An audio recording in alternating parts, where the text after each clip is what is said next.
I yield.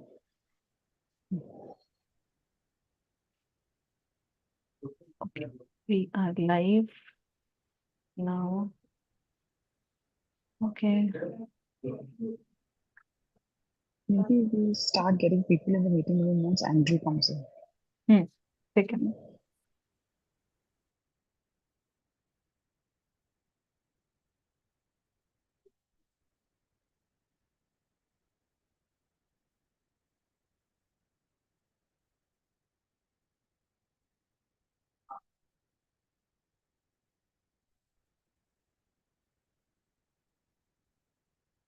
Andrew is joined.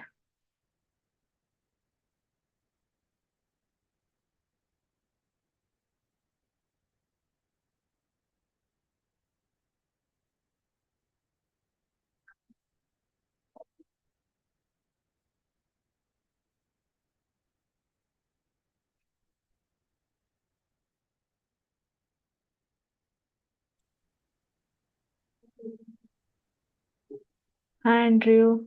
Good morning, everybody. Good afternoon from India. Hi, Andrew. Hi, Karishma. How are you? Doing good. Good to see you, Andrew. And introducing my colleagues, that's Arushi, Hi. Pleased to meet you, Arushi. who's a Hi. co-host for the meeting, and that's Ankita, who's our program manager, science Pleased to communication. meet you too, Ankita. Hi, Yes. Andrew. And Arushi is our program manager, digital initiatives. So good to have you. Good to have you, Andrew. Happy we could make this happen. Yes, thank you very much for arranging it all. It's a pleasure. It promises to be a very intellectual discussion. It's making me a little nervous. Me too. Well, you wrote the book. I only read it. That's why I'm nervous. Yeah. So I guess, Samshi, we are on YouTube. Yes, so we are live Okay. on YouTube, Andrew, and we'll also start recording the session probably in another minute or so.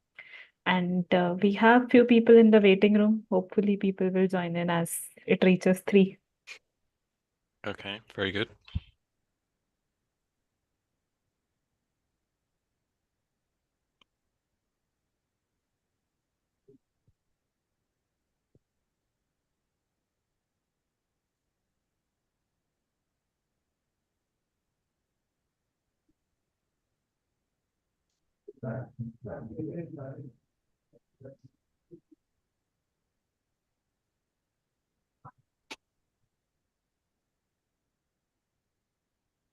So I think I'll start letting in people as and when they will join.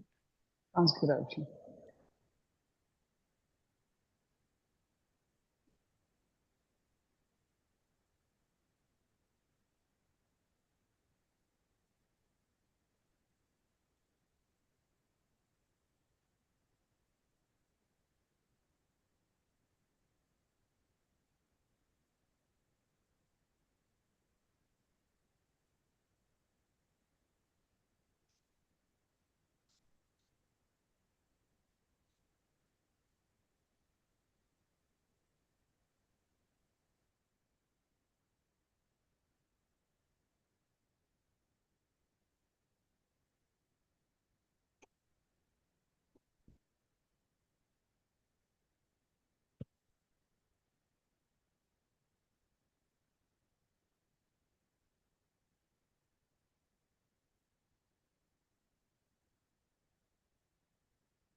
Okay, so it's 3 p.m. in India, and welcome to everyone.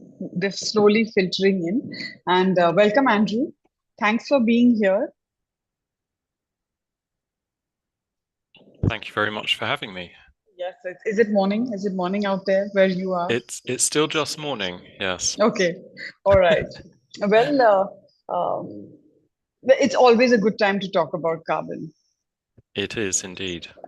So we'll get started as a few people are entering our meeting room. So your book, Andrew, before I come to introducing you, your book is a publication with Oxford University Press. Correct. And You are both, and I will introduce you shortly. But it was an interesting book. It's actually I would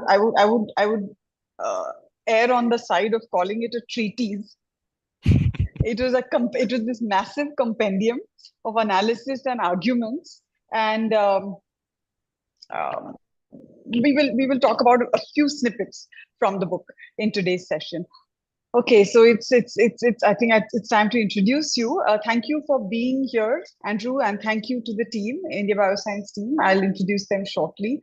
But so to our participants who've joined, Andrew is a scientist and an author, and his book, published by Oxford University Press, is titled "The Decarbonization Delusion." And it's not very often that we use the term delusion when talking about something related to science.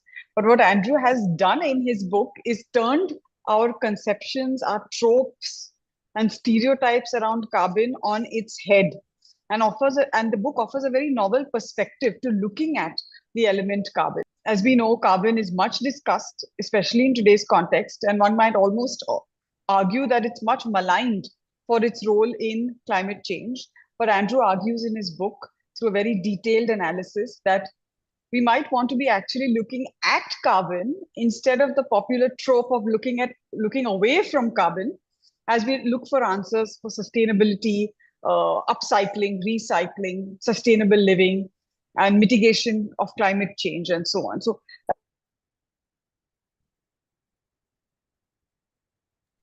Karishma, I think you've been muted. oh, I'm so sorry. I'm so sorry. Yeah. I think the crux of the book, Andrew, is how we can look at carbon rather than away from carbon. Okay, and we'll see how the book is going to tell us more about this. So welcome, Andrew, and we look forward to this chat. Just to tell our participants who are joining, thanks for being here. We have a few questions that will get our chat started, but we also have a lot of room for open Q&A, and Andrew is the right person to tackle your questions on climate change and the role of carbon. So this is the book. And interestingly, Andrew, I thought of printing a cover of the book. Okay, I thought, because I don't have a physical copy, I read the book online and I said I can print a cover. And then I thought, as I was clicking the print button, which I didn't, I was like, oh, I'm talking about climate change and sustainability. Do I need to take a printout? And then the effect of your book was, I said, well, it's a virtual book chat, and using the internet is not free of greenhouse gas emissions either. And I think that's what your book makes us think. The popular trope of let's not print because it's bad for sustainability, but we're using the internet, and what does that mean for sustainability? And I think that's sort of a theme I got out of your book. So I must say that your book has already made me start thinking about carbon at a much deeper level. All right. So as most of our participants may know, India Bioscience is a science facilitation organization funded in part by the Department of Biotechnology, Government of India. We do a lot of work being catalysts, facilitators, agents for change, and our stakeholders are a wide spectrum of life science researchers across the country. Our modes of engagement are digital and in-person, a vibrant website, social media, YouTube channel, through our various webinars such as this, podcasts, ebooks, snippets, and you'll also find us at in-person events across the country. So we look forward to staying engaged to enable change. And India Bioscience is run by a very small team that is based out of India. And my co-host for today is Arushi Batra, who's the program manager, digital initiatives. That's a hi from here, Arushi. And we also have other members of the team here, Manjula, Ankita. And so we are the team that makes it all happen. So part of our initiative, India Bio Reads, where we publish e-compendia and e-books, and several new books are in the pipeline and have been recently published, but we also conduct such virtual book chats. All right, so let's not keep you away from the crux of today's discussion, which is the decarbonization delusion with Andrew. I'm going to stop sharing and we're going to dive straight into the Q&A, Andrew. All right? That I'm going to start with. So I must say right at the outset that this is a very vast and in-depth book. And what we are discussing are just, snippets from the book. I encourage all our watchers to read the book. I'm sure, Andrew, you will encourage them to do that as well. And this is just going to be a snippet of the many different arguments in the book. So that's just sort of like a preface as we get started. Okay, Andrew, are you ready? I'm ready. Are you ready to get quizzed about what you have written? Absolutely. Otherwise, I shouldn't have written it. Sounds good. All right. So welcome. Thanks for doing this again. Okay, Andrew. So I introduced carbon as this much maligned element. We know a lot about it. But your book starts in a very interesting way. It starts with the Big Bang. And often all conversations around human existence and sustainability and the existential crisis the human race will eventually face starts with the Big Bang, right? Where it all began. And there you say that, contrary to popular belief, when the universe came into existence, it took some time for carbon to show up. It was actually in this milieu of hydrogen and helium, which dominated the early result of the Big Bang. But it took some time for carbon to show up. So tell us a little more about that. And it showed up in a plasma soup because of a very interesting phenomenon. So can you tell us how carbon first appeared in the universe? Okay, well, you're right that carbon was a rather latecomer in the universe, and when we're talking about the timescales involved here, we're really talking about hundreds of millions of years. And carbon actually didn't show up until between about 150 million and 400 million years after the Big Bang. That's quite amazing. So what on earth was going on in all of that time? Well, matter was being formed in the way that we see today, protons, neutrons, electrons. All of that had to happen. And that happened under conditions that actually didn't favor the production of carbon. Instead, in the time when the universe started to organize into nuclei and then atoms, we got the first 5 elements of the periodic system being produced. So it's hydrogen, helium, lithium, beryllium, and boron. And that's where it stopped. And the conditions then weren't right for further fusion reactions to occur because the universe had thinned out too much and it actually got too cold. Now, cold is relative. It was still very, very hot. And what then had to happen is for new centers of nuclear fusion, new centers of nuclear fusion to arise. And these centers of nuclear fusion were stars. And the first stars in the universe started to be born around 150 million years after the Big Bang. And then they developed, they evolved, they aged. And so somewhere between this 150 million and 400 million years after the Big Bang, we got stars going through all types of fusion processes. And the ones that are most interesting for carbon are the red giants. So when relatively large stars age, they become red giants, and then they start to kick off all sorts of other fusion reactions. And what happens in those stars is that helium gets fused to carbon. And that's the first time we get carbon in the universe. So we basically get 3 nuclei of helium being stuck together to form 1 nucleus of carbon. Interesting. And I mean, it puts everything in altogether different perspective when you think it took some 200 million years after the Big Bang for carbon to appear on an average. You said 150 to 400. I'm just trying to round it off. And to think for 200 million years, there was no carbon in this universe. And now we talk of all living matter containing carbon. And that's like textbook biology says carbon, hydrogen, and oxygen, right? So it was actually 3 helium that fused together to form that molecule of carbon. Correct. So, just to tell our audience, the chat window is always open for questions. Please type them in anytime.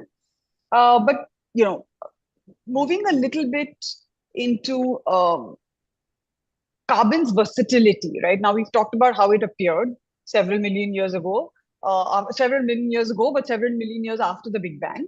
When we talk of carbon, you've talked about carbon and its origins in the interstellar medium, but your book later talks about carbon in the forms as we know it, like soot, dust, diamond, graphite. And so what influences this versatility of carbon? And that, in fact, is key to why we need to talk of sustainability with respect to carbon, because we use it in so many different forms.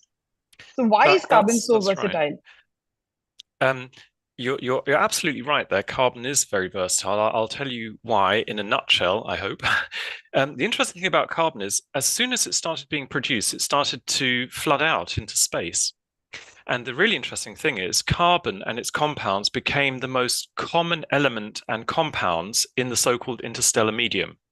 There's a lot of hydrogen there, but as you can imagine, hydrogen and carbon react pretty well. So we already started to get lots of compounds of carbon being formed as they left the star, going through these layers of hydrogen, and also outside the star.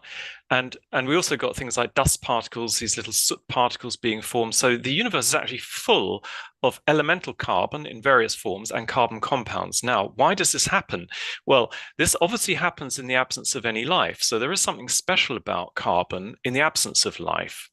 And that has to do with the electrons. Now, the electrons are buzzing around the core, right, buzzing around the nucleus, which consists of the protons and the neutrons, and of course they're right in the middle, but buzzing around those are the electrons, the negatively charged particles. And these are the particles that give an element its chemical properties. This is what the Russian chemist Dmitry Mendeleev realized back in the 19th century. And he, of course, gave rise to the periodic system. The periodic system categorizes elements by their electron configuration, basically. And carbon sits in a very special place there. The electrons in the outermost shell of these electrons buzzing around the nucleus of an atom, those are the ones that are responsible for the chemical properties. They make an element either more or less reactive. They make an element want to react with another one or not want to react with it. So if we look at those elements, we find that in carbon, there's something very interesting going on here. That outermost shell, and these can be considered like shells of electrons. It's a bit like an onion, but it doesn't really look like an onion. But anyway, the outermost shell in carbon can hold up to 8 electrons, but it only has 4. And elements don't like having partly filled shells. They feel a bit uncomfortable. They would either like to have no electrons, or they'd like to have the electron shell full. So that means in carbon's case, either 0 electrons in that shell or 8, but not 4. And that's interesting because it means that carbon can react with things that will want to take some of those electrons and help it empty the shell, if you like, when it bonds with them, because they attract the electrons. And it will also make compounds with elements that will like to give it, if you like, some electrons when they bond to it. So these two types of bonds can very, very easily form because on one side, we have elements that are trying to suck electrons away and try and help carbon empty those electrons from the shell and give it 0 when they bond. And then we have others that are trying to help it fill the shell to 8. And so sitting right in the middle, 4, means it can go in both directions. And these are called oxidation states for the scientists out there, which means that carbon has a very, very large number of oxidation states. Okay, the next thing, I said I'd do this in a nutshell, but it's going to be a bit of a big nut. So then we have to look at where these electrons in these bonding shells are. In carbon, because it's quite a small atom, they're relatively close to the nucleus, and so it can form relatively strong bonds. You can imagine the further electrons go out from the nucleus of an element, the more they sort of lose touch, and the weaker they become, and the weaker the bonds they produce. With carbon, we've got them relatively close, but not too close, and that means that carbon can form quite strong bonds, but not too strong, and that means that they can change and break relatively easily in the realm of temperatures and pressures that we have around us. And this is actually what we see every day and what we see in biology. One of the big exceptions to that is CO2. When carbon binds with oxygen, it actually forms very strong bonds because oxygen is actually a very strong element. It will really like to bond very tightly with carbon because it really likes electrons, and so it grabs them really strongly. So to break those bonds is rather harder. The other thing is carbon can form different shapes of bonds very easily. And it's one of the few elements in the periodic system that forms these so-called hybrid bonds with different shapes that enables it to form very good three-dimensional structures and also flat structures. So it can form flat structures like a coin, and it can, like benzene. Benzene's a good example. It's a 6-carbon ring, or it can form 3-dimensional structures, and it can produce long chains, so it can join together with itself. And this is another property of its electronic flexibility. It is very good at forming chains and rings, and this gives it enormous chemical flexibility because it can create an enormous number of compounds. They're almost limitless. You know, think about chains just growing one by a little bit more and adding more elements and so forth, and that's where we go. So this is basically the enormous chemical flexibility of carbon. All right. Okay. That was a very big nut. We agree. But I think we peeled a few layers of the shell. And there's a lot more that they can read, our watchers can read in your book. But we'll take a question from the audience now, Andrew, if that's okay. Vikas has a question, and I would like to give him the opportunity to unmute. Vikas, would you like to unmute? And maybe yes, thank you, ask a question. Yeah, thank you, Vikas. Thank you. Yeah, Sir has already answered the questions very well. Thank you very much for the detailed explanation of the process, sir. So, yeah, sir has already answered the question. You can. Okay. But no worries. Thank you, Vikas. Thank you. So, Andrew, the question from Vikas was just for the benefit of the rest of the audience who may not have looked at the chat window, is why did the 3 nuclei of helium fuse to form carbon? And does that answer lie in that paragraph in your book on the perturbations in the plasma soup? It's not in the plasma soup, so we have to be careful about terminology here. So the plasma soup is basically what happened very shortly after the beginning of the Big Bang, but we're now in the era of elements and nuclei and electrons that are bound together in atoms. So that's distinct from plasma. But the special thing that happens in these red giant stars and also in the so-called AGB stars, there are basically 2 types of stars where most of the carbon in the universe is produced, is that at the right temperature and pressure, the fusion reaction of the 3 helium nuclei is very strongly favored. It's a bit like chemical reactions. At certain temperatures and pressures, these reactions are favored, and at others they're not. And the reason why this reaction didn't occur before was that the universe had cooled a bit too much and it had become too undense. When it reconcentrated in the stars, its density in the stars rose. So the hydrogen rose, then it produced helium, of course, as we know, that's what stars do.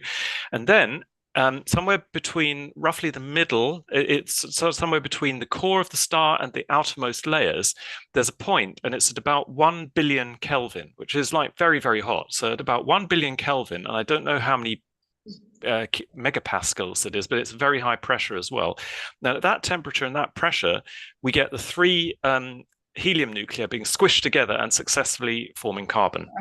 Okay, that was some explanation, Andrew. And from 200 million years after the Big Bang and 1 billion Kelvin and how many ever million pascals, we are coming to things, we are now going to talk about things that we understand. Okay, I hope that's okay with you. Yes. All right. So, well, what we do understand, so I think on a more serious note, I think the first half of our book discussion has set the chemical context for the conversation. And now we are moving on to the biological implications of carbon. And that will all be something more familiar to us because we are IndiaBioscience and this is the life science community. So coming to matters closer home, Andrew, and that was my next question, right? Let's shift a bit to carbon in our everyday life. Your book presents this very interesting analysis on how the average milk consumption per year, produces CO2 emissions in the same range as driving your diesel or petrol fueled cars. Could you tell us how this analysis, could you walk us through this analysis in terms that we will all understand and how decarbonization is not an option here? Yes. And okay. So what you're basically saying is that even if we don't get out in our cars, and even if like most of Northern Europe does use public transport, by the sheer act of drinking milk, we are contributing to CO2 emissions. And it's not going to be easy to decarbonize that. And that will take us further down why decarbonization is a challenge and why we need to think of this totally differently. But maybe you set the stage with that. Yes.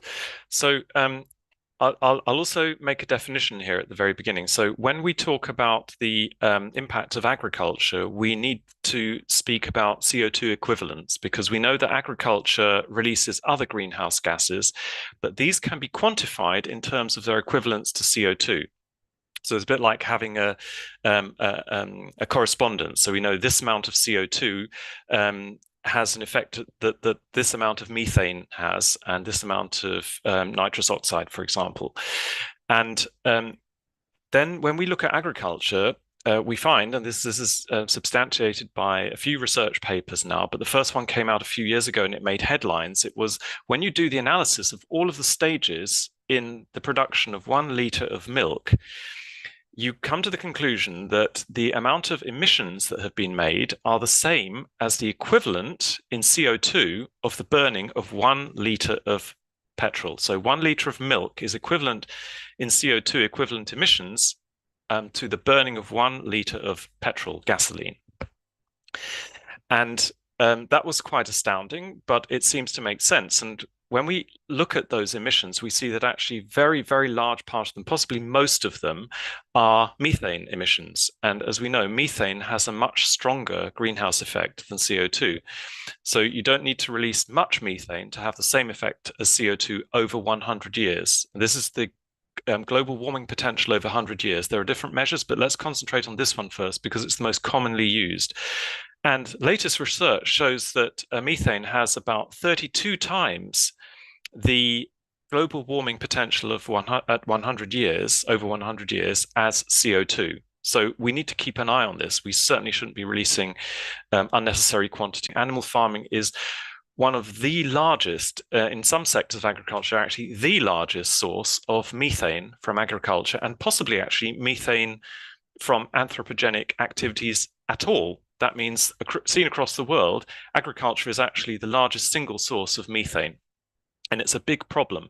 And milk production, of course, relies on animals. We can't produce it any other way. So if we have animals, they're going to, well, it's basically cattle. And these are ruminants. What happens is they can't on their own digest the cellulose of the grass that they eat and other greenery. And they have so-called methanogens. These are bacteria that live in their stomachs. They have several stomachs. And these methanogens help them to convert the cellulose into carbohydrates that they can then break down with their own enzymes. But of course, because they're called methanogens, they produce methane. These little bacteria living, in fact, they're archaea, but never mind, they're tiny microbes. They live in the guts of the cows and they produce methane as a byproduct of converting the cellulose into something that the cow can then use. So it's a symbiosis. The cow burps methane because it has to get rid of the methane somehow. So cows burping methane happens when you're producing milk and when you're producing meat. And so both milk and meat have relatively high global warming footprints. It's inevitable because of the nature of the biology involved. And if we look at a 4-person family in the US, for example, and I'm just looking at the page in my book now where I have the figures, they will typically per person on average eat about 250 kilograms of milk products. And if we break that down into how many liters of milk, we can also get a figure, and then we multiply that by the greenhouse gas equivalents and so forth. And this comes out at a 4-person family owning 1 car, for example, and driving that car. A 4-person family produces almost as much greenhouse gas emissions through consuming milk products as driving the car throughout the year. If it's a gasoline car, it's actually you would produce slightly less driving the car.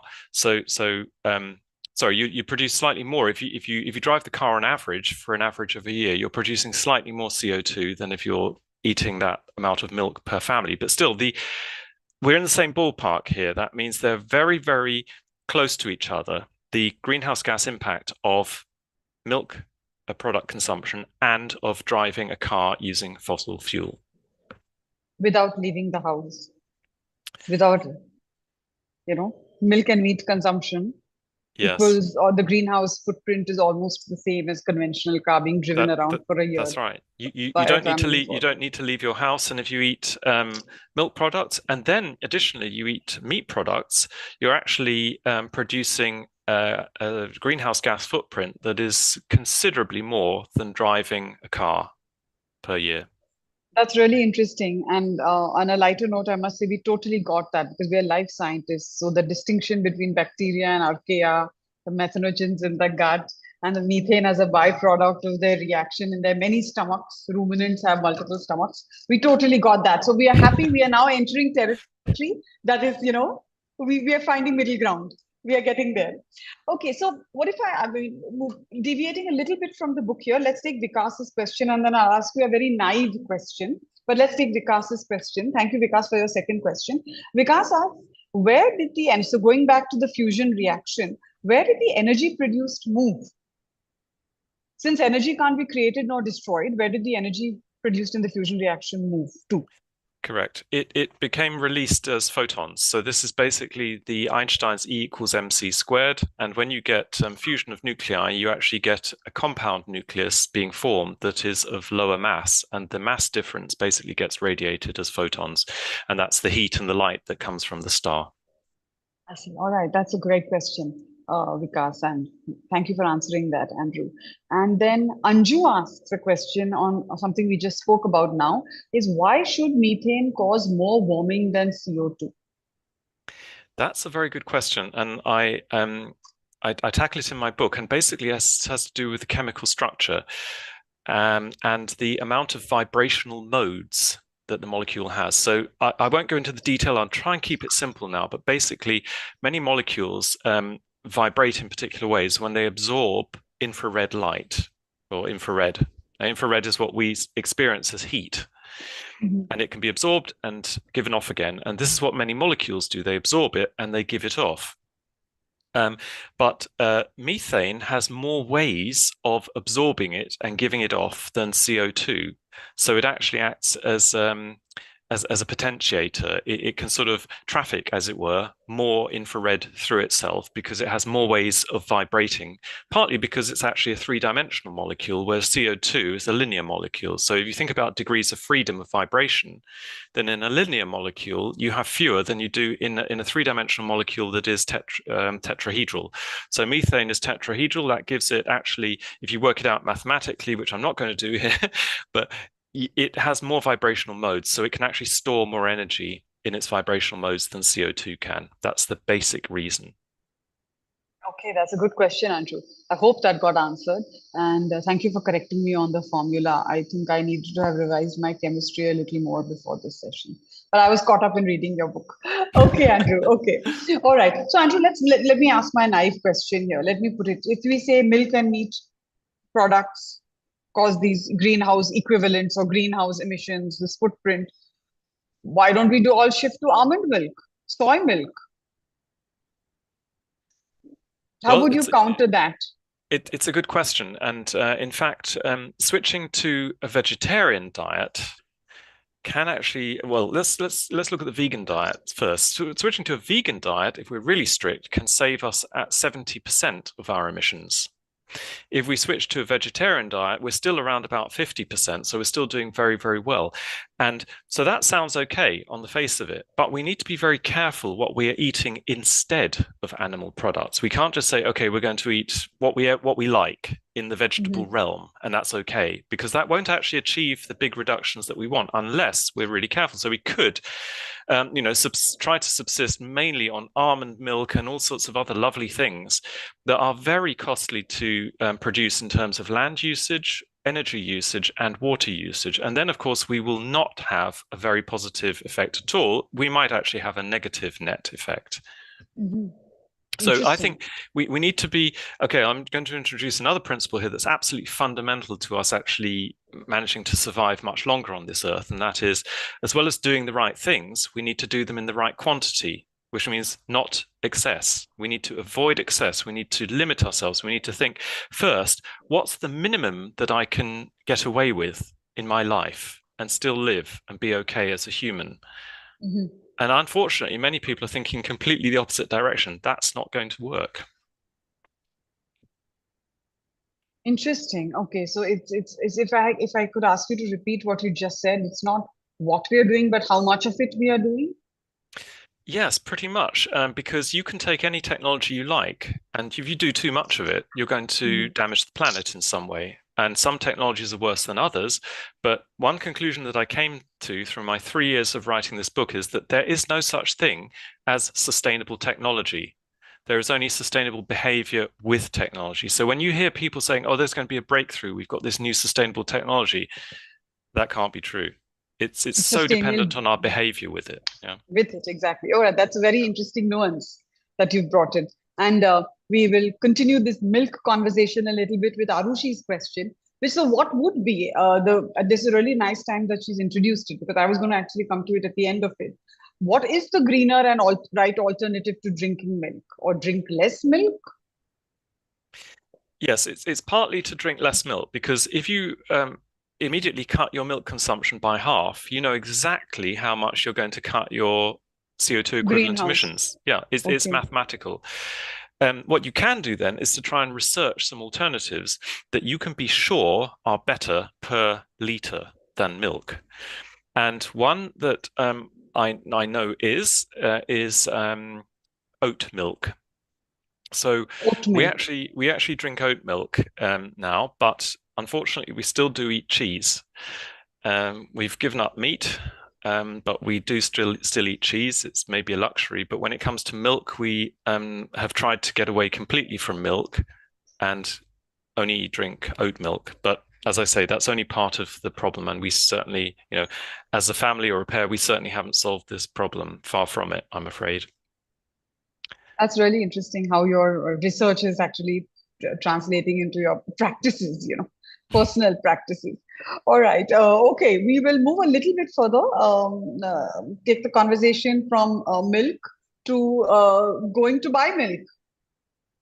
We're going to talk about the impact of carbon and possible decarbonization on cars. I mean, this is a hot, really contentious topic worldwide, because also of the fossil fuel lobby, the oil-rich economies, the sort of automobile clout in different countries, for example, which would influence these practices or these policies. So again, in your analysis in the book, you turn the narrative on the head when you say that battery vehicles,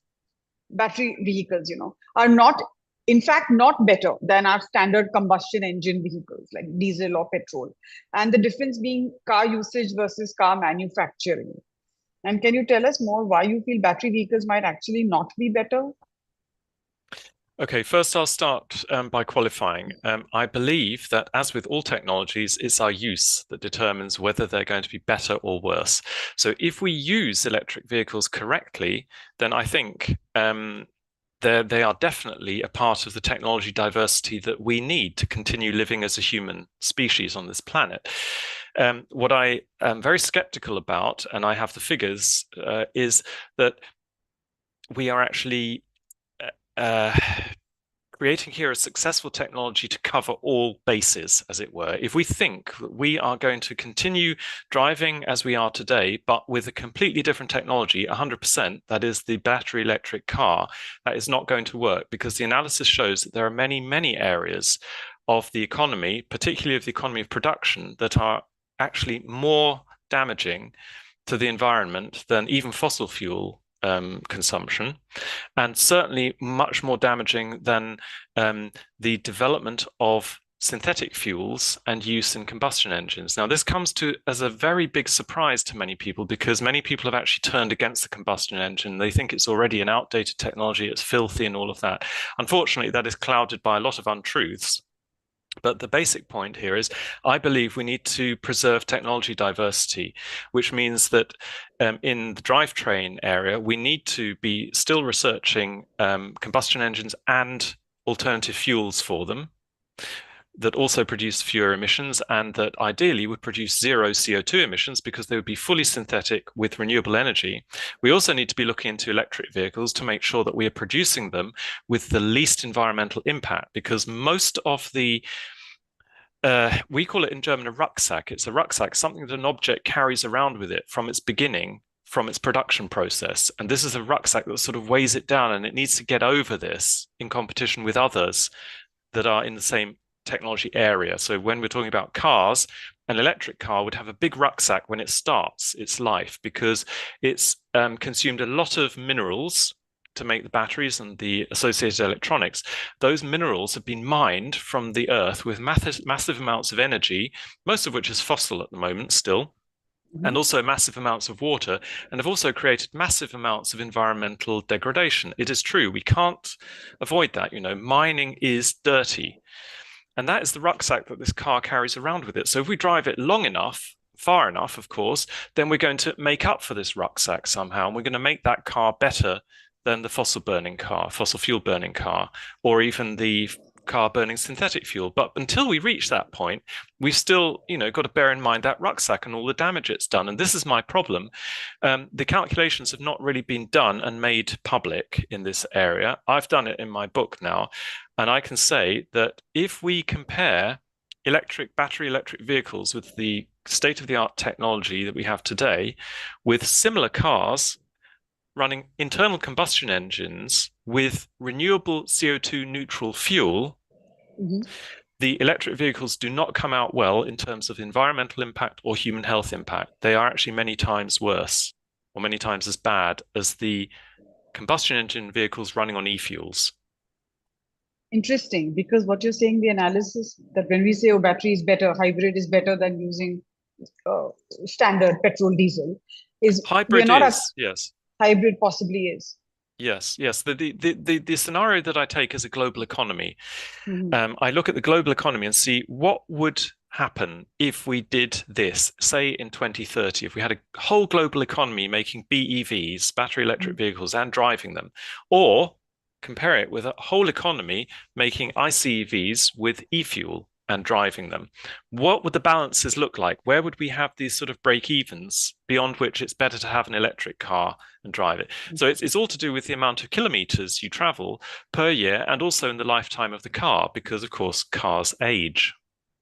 Exactly. And their efficiency and fuel usage declines. Efficiency for fuel usage declines. But the point you're trying to make here, it's not just the usage of the car, but it's also how you got to the point of making that battery operated vehicle. It's the mining, it's the minerals and so on, which were not without a carbon footprint, which were not without greenhouse gas emissions. That is absolutely true. Yes, at the moment, we have no way of producing the metals, the minerals that we need to make the batteries and electronics, because most of the energy, and we're talking about 80% of the energy in the chain from the metal ore to the metal that you can actually use in the factory, is thermal energy. 80% is thermal energy. And here we're in the realm of industry where it's very well known that we need very robust technology that pumps a lot of energy through in a very short space of time. It's very, very high power industry, this. And that is ideally provided by liquid fuels and gas fuels, and these are fossil up to now. They are fossil. There's no way getting around this. They are big, and the advantages are clear. They have massive energy densities, which means you can pump enormous amounts of energy through industry as the thermal energy that you need to make the battery metals or the electronics and all of that, and that works fine. But of course, it doesn't work in CO2 emissions.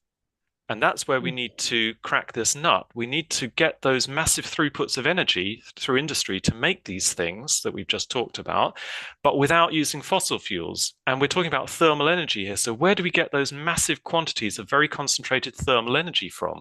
It's very hard to imagine at the moment because electricity can't do that. I won't go into the detail, but basically, here's an example. If you try to fire a cement kiln, this is another area of high energy, high throughput industry. If we try to fire a cement kiln with electric elements instead of burning gas in it, those electric elements won't last long. They're just not as robust. They can't deal with the amount of power that we have to put through them. It becomes a very sort of breakdown prone industry, and with lots of repairs necessary and lots of renewal, and in fact in some cases we simply can't do it. So that's another reason why we're looking at, for example, hydrogen, methane and other energy carriers. Interesting, because your point segues into two good questions in the chat window. One is, where does renewable energy fall? when we're already, for example, solar energy, wind energy, and so on? So that's the first question. And the second question, Anju talks about hydrogen fuels, the use of hydrogen fuels. Maybe you want to take the first one on Yes. renewable energies. Okay, so renewable Renewable energies. fuels. Okay, so renewable fuel needs renewable energy. Now, renewable energy we have to make in the most environmentally sympathetic way possible. So we have to make it in places where there is very low biodiversity and very low human population. Otherwise, we're going to, have an impact there.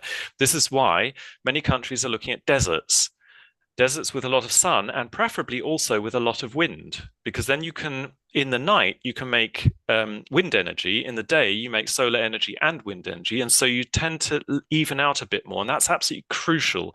We need constant supplies of energy, and we need to be able to store it as well. So this is why China is, for example, looking at the Gobi Desert very seriously. There are pilot projects already starting there.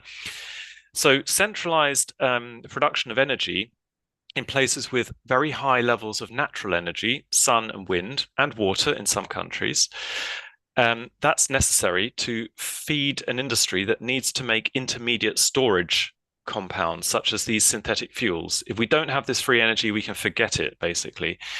It's not really free, but anyway, if we don't have this renewable energy, we can forget it. But we also need to make the storage medium for the energy, because we have lots of variations in natural energy. And we also have times of the year where we need a lot more energy than at others. I mean, in Europe, we have cold winters. And that means that we don't want to be burning lots of de novo fuel in the winter. We want to store it in the summer when we have excess energy so that we can burn it in the winter.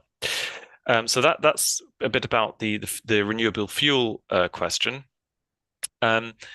And I think most of the world's renewable energy will probably come from a mixture of solar and wind. And in some countries, it will be water, simply because of the geographical location. Okay, so now on to hydrogen. Hydrogen is very interesting because many people think it's the ideal chemical solution. You burn it with oxygen, you just get water.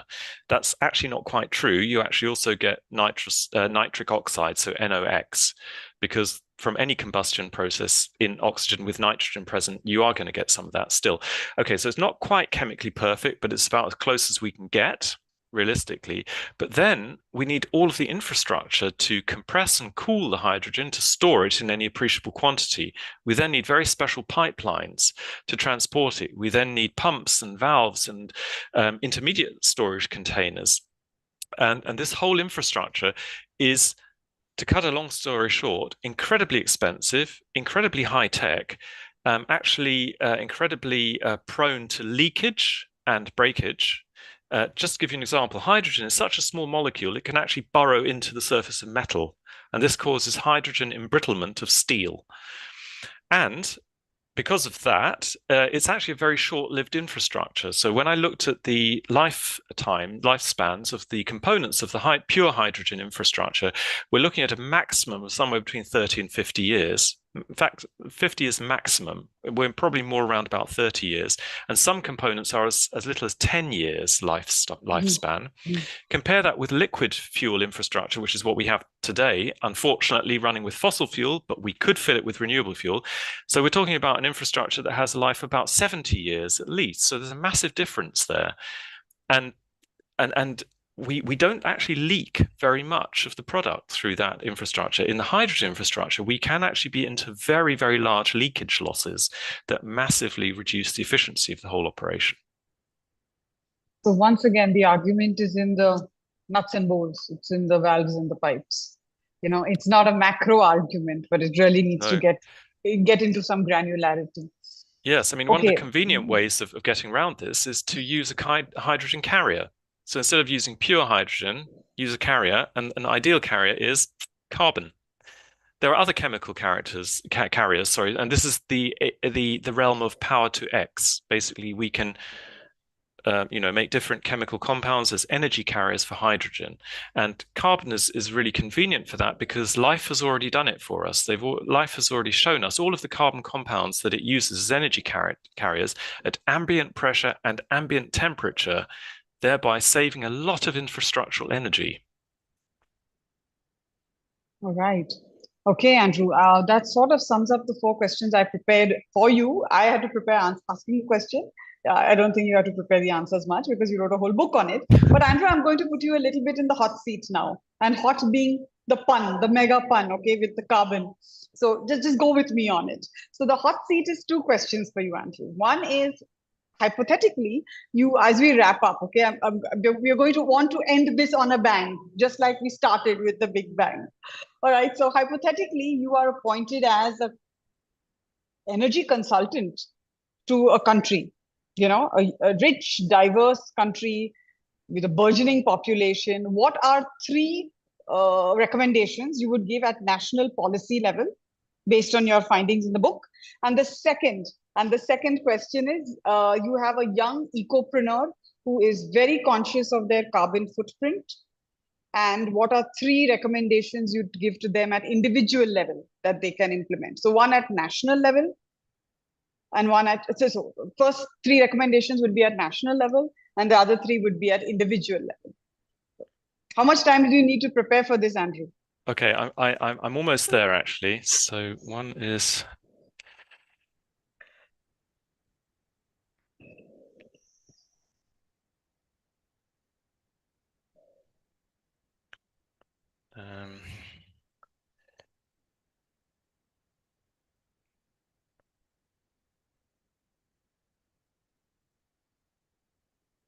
okay, I've got one done.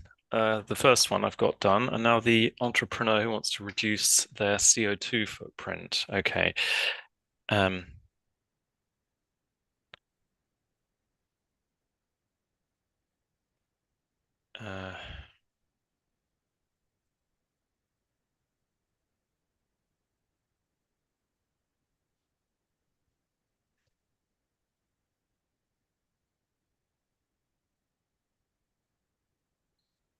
Okay, the second one's interesting because it also contains a very personal element, and that's very interesting because it brings us really into the real everyday life scenario.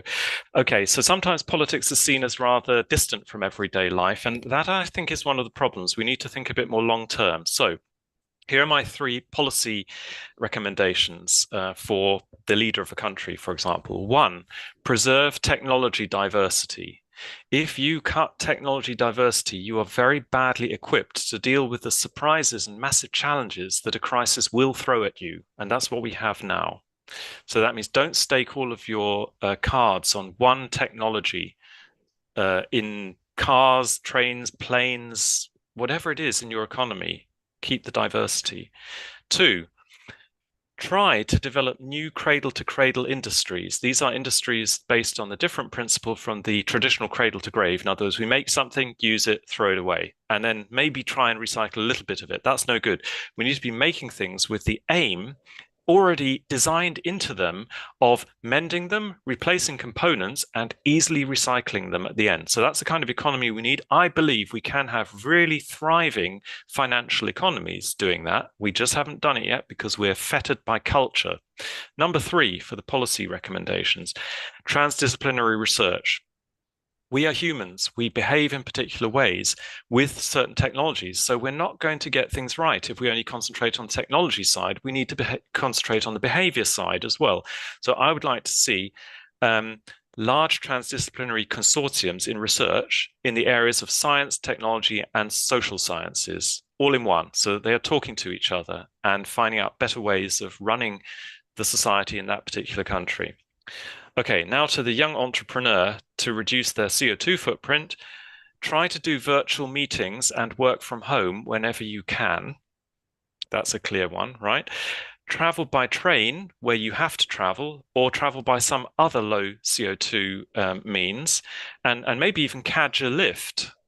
Now, this is an interesting thing. There's another societal one, actually. One of the biggest improvements we can make in the CO2 footprint of a car is not technical at all or technological. It's social. We need to get more people driving in one car.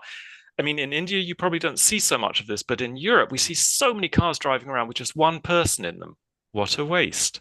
And then the third one for my young entrepreneur is change to a vegetarian or vegan diet and be careful what you're eating, even if you are eating vegetarian. Find out what you're eating and what its footprint is. Thank you, Andrew. Firstly, thank you for coming up with these 3+3 recommendations so quickly. It was so great to hear it from you. I hope you didn't feel like you were in an exam. Oh no, it's very good to feel that way sometimes, actually. So Sometimes thank you you. like, No, I yeah, thank you for that. Yeah. thank you. And coming to your individual recommendations, carpooling is relatively easy, but a vegetarian or vegan diet is a radical shift. It's a radical individual shift somebody will have to undertake.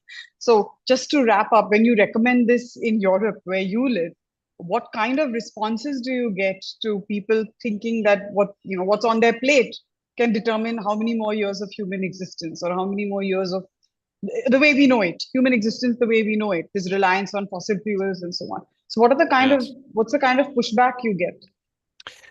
Um, I I I do get some pushback, but I'm actually very optimistic because I don't get nearly as much pushback as I would think. And members of my circle of friends and family are also very, very sympathetic to the need to eat less meat. And you can also, in this case at least, support the argumentation from two other directions. One, our health. We would actually live more healthily if we didn't eat so much meat and replaced it instead with a diversity of vegetable products. And two, animal welfare. In Europe, at least, the situation with meat farms, as it were, these high throughput processed meat places that basically don't care about the welfare of animals, that cannot continue. We can't disrespect nature, even if these are domestic animals. We simply can't do this to them. It's cruel. It's basically cruel, and I don't want to be part of that chain. So I think it's a compound of things you can do, and I'm actually quite optimistic. I think in Europe we are now seeing quite a strong trend, especially among the younger generation, of eating much less meat. Interesting. That's interesting to know. I mean, I think we've spanned multitudes of conversations from carbon in the universe to carbon on our plate, you know, to things we have very little control over and we can only study, to things we have almost entirely control over. And that's carbon, that's carbon for you. And I'm sure that was one of your reasons for fascination for this particular element, right? Yes. So yeah, thank you, Andrew. Thank you. And we have a feedback form that our participants will be filling out. And just if just a few questions. Feel free to answer them if you would like. I mean, just out of curiosity, how long did it take you to write this book? This It very it exhaustive book. it did indeed take me 3 years, and the thing that set it off was the realization that what we can do in industry is exactly analogously what biology does. We can take CO2 out of the air and we can take CO2 out of exhaust gases. We can combine it with hydrogen and we can make these synthetic fuels. Analogously, it is exactly what plants are doing. Once I saw this, I saw so many examples of parallels between the natural world and human economies that I thought I have to write a book. And it did indeed take me 3 years because I had to do so much literature research. I have hundreds of primary references in the book, and it was an eye opener to me as well. I learned so many things. I'm grateful to have had the opportunity to write this book. I'm sure lots of people want to write a book, they don't have the opportunity. And I'm super grateful to you for the opportunity to speak on the Carbon Chronicles. You've been a wonderful host. You've asked some really very, very good questions. You've made me think, and you've also brought me further. Thank you. Thank you so much, Andrew. It was your book. It was the magic of your book. Yeah. Thank you so much. I mean, we look forward to staying in touch and hopefully we'll have other such intense conversations, right? We've Look just forward to it. only warmed up to the idea to think of what the impact of carbon can be. And I'm going to probably spend a lot of time thinking of carbon footprint on conferences and meetings now. The many ways in which we can mitigate that or reduce that. It's always ironic. I mean, this is just a joke, that you have celebrities talking of climate change and sustainability jetting around in private jets, right? And that's always very interesting. They're jetting around the world canvassing or advocating for sustainability in private jets. Yes. Okay, so your book is going to make... If I have time, might I just end with another number, because it's Sure, quite a fascinating one. Sure. As we know, there are many billionaires on the planet now. They're becoming ever more, and each one is having ever more wealth. So I looked into a social psychology publication in a peer-reviewed journal while I was writing my book. The focus of study was how much CO2 per year equivalent emissions does a billionaire have when they get a super yacht? And the figure is about 8,000 tons. And what's the average CO2 equivalent emissions per person on this planet? It's about 4.5. So with a total of about 9,000, if a billionaire has a total of about 9,000, including everything and the super yacht, that person has 2,000 times the average global CO2 emissions per head per year. Now, how can we sustain that? So I think my final word is, with that figure in mind, I think we need to work very hard on social justice if we want to see environmental justice. That's a great note. That's a really important note to end this on. Absolutely. Social justice for environmental justice, Thank you so much, Andrew. This was a stimulating conversation. Yes, thank you very much. And we'll be in touch, Andrew. Thanks for doing this with us. Take care, all of you. Thank you to everyone who was involved in organizing this, inviting me, and has listened. Thank you. Thanks Have a good day. We'll be in touch, Andrew. Bye-bye. Yes. Bye-bye.